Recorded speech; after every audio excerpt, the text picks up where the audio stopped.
मेवाड़ राजवंश के प्रति स्वामी भक्ति के बीज उसके मन में बहुत बचपन में ही बो दिए गए थे। अपने पिताजी को जब सम्रांगण में लड़ते हुए देखा तो वो जानती थी कि उसका परम कर्तव्य है मेवाड़ की सेवा।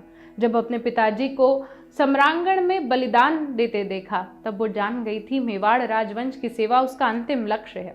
राणा संग्राम सिंह के स्वामी भक्त सेवक हरचंद हाकला की बेटी पन्ना, जिसे हम पन्ना धाई के नाम से जानते हैं, तो शक्ति रूपेण संस्था की इस कड़ी में हम जानते हैं दीपदान करने वाली महान नायिका शक्ति स्वरूपा पन्ना धाई के विषय में।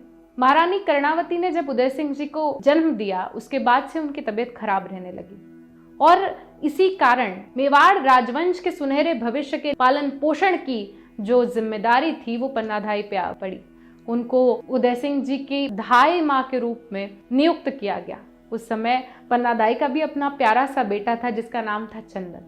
दोनों लगभग एक आयु के बच्चे जिन्हें पन्ना संभाल रही थी, दोनों को बराबर का स्नेह दे रही थी और दोनों को अपने आंचल का क्षीर भी पिला रही थी। जब रानी कर्णावती ने सामूहिक जौहर का निर्णय लिया उसके बाद तो पन्ना धाई की जो जिम्मेदारी थी वो द्विगुणित हो गई।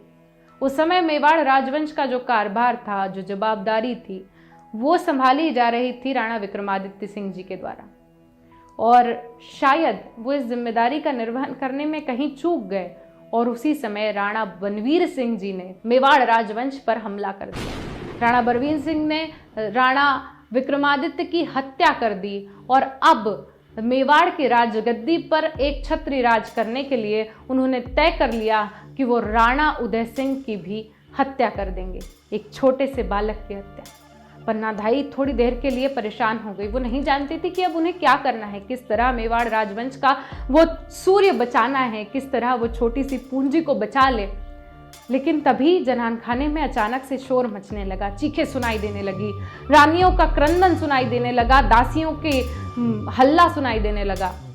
पन्ना धाई समझ गई थी क्रूर बनवीर सिंह पहुंच चुका है और अब उसका अगला निशाना है राणा उदय सिंह।